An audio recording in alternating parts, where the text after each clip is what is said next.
Baik, Assalamualaikum warahmatullahi wabarakatuh. Kami dari kelompok 2 yang beranggotakan Andi, Raisa, Edi, Kresna, dan Amirul akan mempresentasikan tentang pengaruh lingkungan.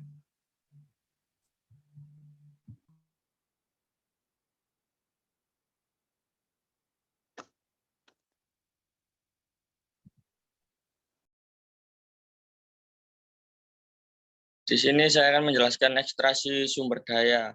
Masing-masing dari kita setiap hari bergantung pada sumber daya geologi yang ditambangi dari semua dunia. Kami menggunakan banyak logam dan mineral. Banyak di antaranya yang belum pernah kami dengar di lampu, komputer, jam tangan, pupuk, dan mobil. Dapat menambang dan memurnikan semua sumber daya ini memiliki konsekuensi lingkungan dan sosial yang parah. Namun, efek yang menjangkau lebih jauh termasuk udara, air, dan polusi.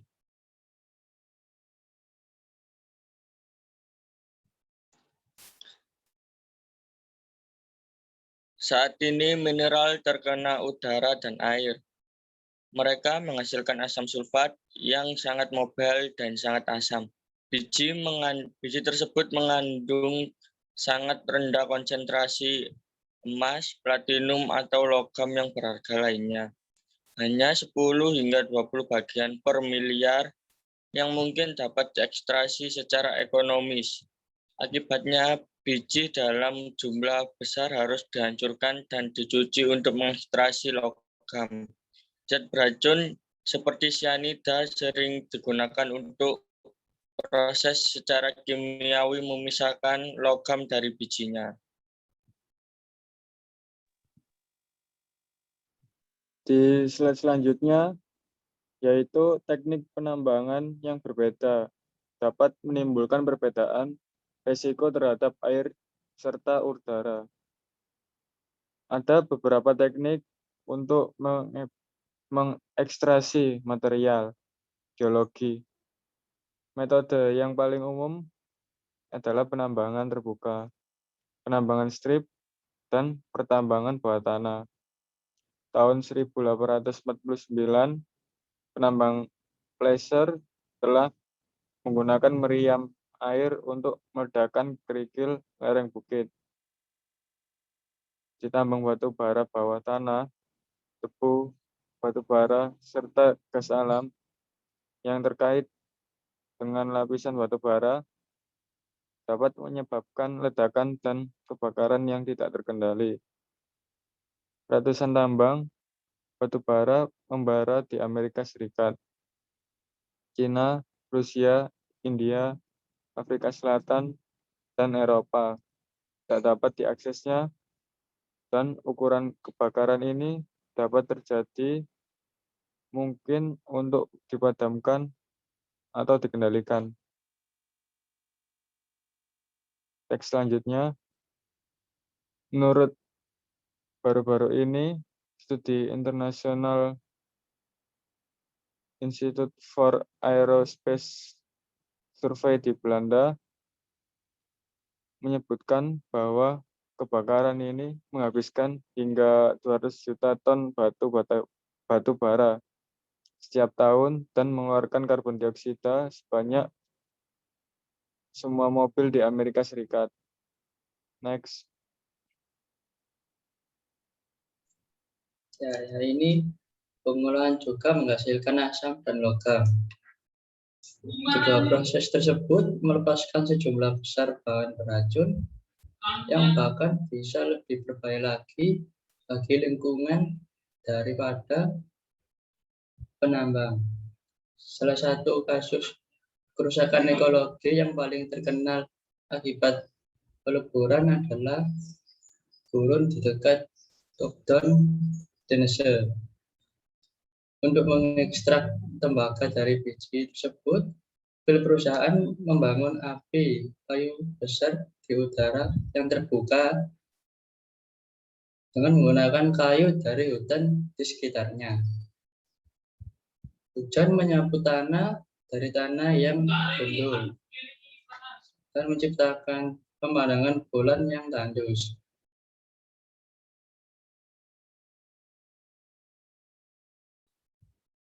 Ya, ini mineral bernilai tinggi dapat mendukung korupsi. Batu permata yang dapat tahan lama, sangat berharga, dan mudah dibawa.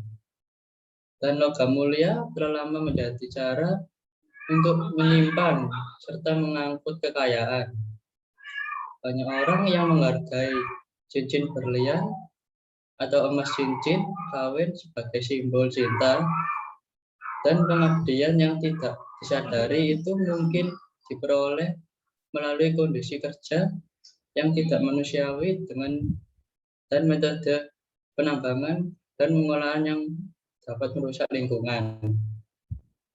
Organisasi hak sipil berkampanye untuk menuntut yang lebih baik, dokumentasi atau usul permata dan logam mulia ke mencegah penggunaannya sebagai pembiayaan untuk kejahatan terhadap kemanusiaan. Konflik ini merupakan salah satu argumen yang sering dilontarkan untuk mengurangi ketergantungan kita kepada minyak tersebut.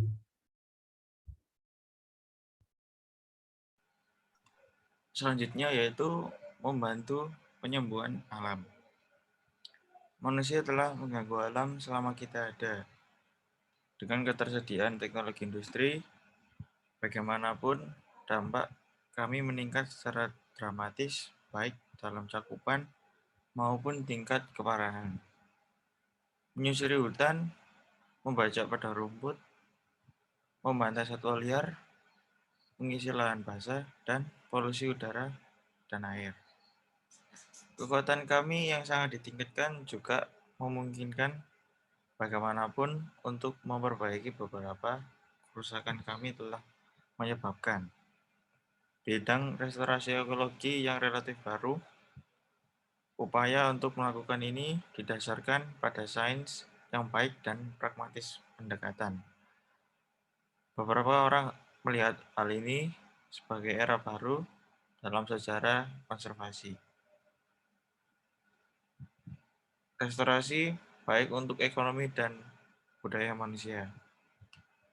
Definisi restorasi yang tegas adalah mengembalikan komunikasi biologis sedekat mungkin ke kondisi pre-disturbance yang murni.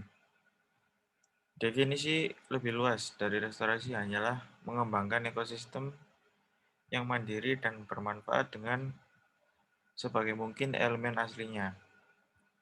Pemulihan sering kali dipenuhi dengan pertanyaan filosofis tentang apa yang ingin kami pulihkan, serta yang pragmatis tentang bagaimana untuk melakukannya.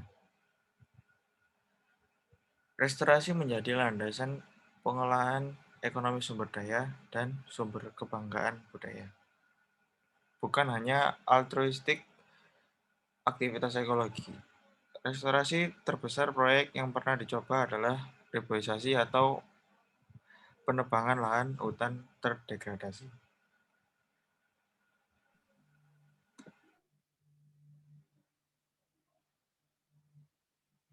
Baik, selanjutnya ini adalah konservasi sumber daya alam. Jadi, konservasi ini sendiri adalah pemanfaatan dan pengelolaan sumber daya alam, termasuk satwa liar, air, udara, mineral, segala sumber daya alam terbuka maupun terbarukan. Nah, konservasi sumber daya alam hayati dan ekosistemnya ini bertujuan mengusahakan terwujudnya kelestarian sumber daya alam hayati serta keseimbangan ekosistemnya sehingga dapat lebih mendukung upaya peningkatan kesejahteraan masyarakat dan mutu kehidupan manusia. Strategi konservasi ini adalah panduan untuk mengelola lingkungan dengan memilih cara pelestarian yang paling tepat agar lingkungan ini nantinya bisa terjaga. Nah, keanekaragaman hayati ini bisa dilindungi dan juga sumber daya alamnya bisa dimanfaatkan secara berkelanjutan.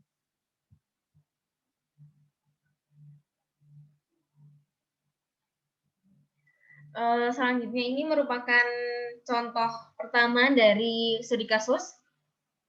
Yang pertama ialah di daerah Desa Hilo di kawasan pertambangan emas. Jadi konflik ini terjadi di kawasan pertambangan emas di Desa Hila, terjadi dikarenakan adanya konflik horizontal silang yang melibatkan masyarakat dengan masyarakat.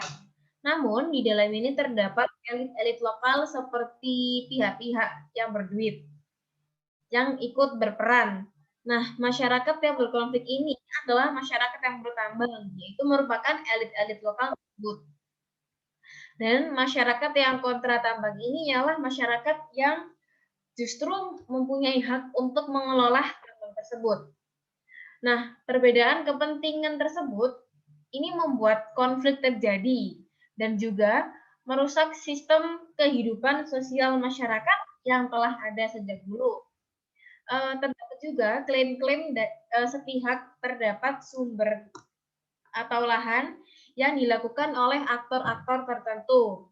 Nah, klaim tersebut ini didasarkan pada kekuatan dan kekuasaan yang dimiliki. Pihak-pihak yang memiliki kekuatan dan kekuasaan ini dengan mudahnya mengakses sumber daya emas. Sekalipun tidak memiliki hubungan dengan tambang, pihak-pihak ini tetap mendapatkan akses dan pengelolaan dari sumber daya emas ini tersebut. Dalam kasus ini, ditemukan juga bahwa upaya-upaya akomodasi terhadap konflik ini belum dapat mendamaikan pihak-pihak yang berkonflik. Nah, upaya-upaya yang dilakukan ini masih sebatas himbauan saja dan belum sampai pada mempertemukan kedua pihak yang berkonflik.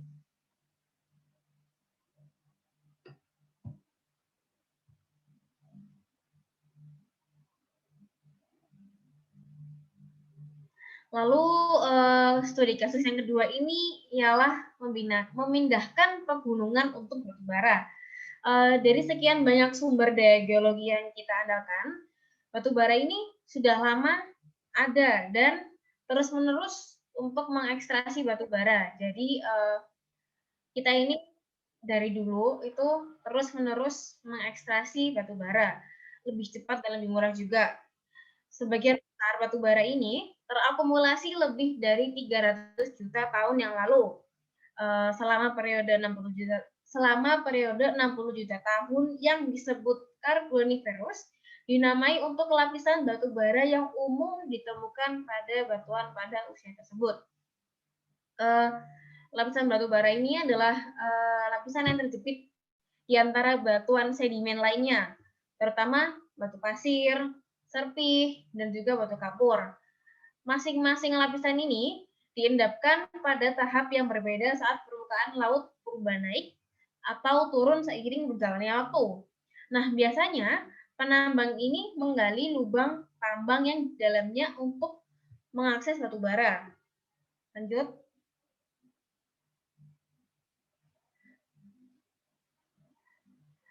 Nah, penambang penghilangan puncak gunung adalah istilah yang digunakan untuk pendekatan di pegunungan Appalachia. Jadi penambangan penghilangan itu biasanya istilah yang dipakai oleh masyarakat sekitar untuk pendekatan di sekitar pegunungan Appalachia. Jadi penambangan penghilangan puncak gunung ini menghancurkan dan menghilangkan habitat-habitat dari satwa liar. Jadi menyebabkan juga lereng curam yang di sekitar pegunungan itu menjadi rawan erosi, banjir, dan juga tanah longsor. Jadi sekitar 3.200 km aliran air hulu ini telah terkubur atau tercemar parah oleh lembah mengisi yang dibuat oleh MTR. Lalu puing-puing yang pecah itu berisi sulfur, arsenik, merkuri, dan logam beracun lainnya yang juga diturunkan dari tanaman rawa kuno dan tanah. Nah, air limbah atau bubur debu batu bara yang dicampur dengan asam sulfat dan logam berat ini tidak dapat dibuang ke sungai lokal, dikarenakan nanti bisa mematikan atau membunuh satwa-satwa yang ada di sungai tersebut. Dan juga nanti membuat manusia itu tidak bisa memakai air dari sungai lokal tersebut. Jadi, jutaan galon air limbah yang terkontaminasi ini disimpan di kolam besar. Jadi, mereka itu membuat seperti bendungan gitu di belakang tanahnya mereka membuat seperti bendungan besar untuk menyimpan jutaan galon air limbah tadi. Karena pada dasarnya air limbah itu tidak bisa dibuang ke sungai lokal agar tidak mengganggu aktivitas dari sungai lokal tersebut. Seperti itu. Lanjut, yang terakhir. Oh, sudah selesai ternyata. Baik, itu tadi presentasi dari kelompok kami. Mohon maaf bila ada salah kata, ada yang kurang, kami dari kelompok 2. Mohon maaf, karena sejatinya kami hanyalah manusia biasa. Kami kelompok 2 pamit undur diri. Sebelumnya jika ada permintaan, ataupun pertanyaan ya mengenai PPT ini, bisa dituliskan di kolom komen ya nanti ya. Nanti teman-teman presentator akan membantu menjawab pertanyaan dari teman-teman. Sebisa mungkin nanti kami jawab. Baik, itu tadi kami kelompok 2 pamit undur diri. Assalamualaikum warahmatullahi wabarakatuh.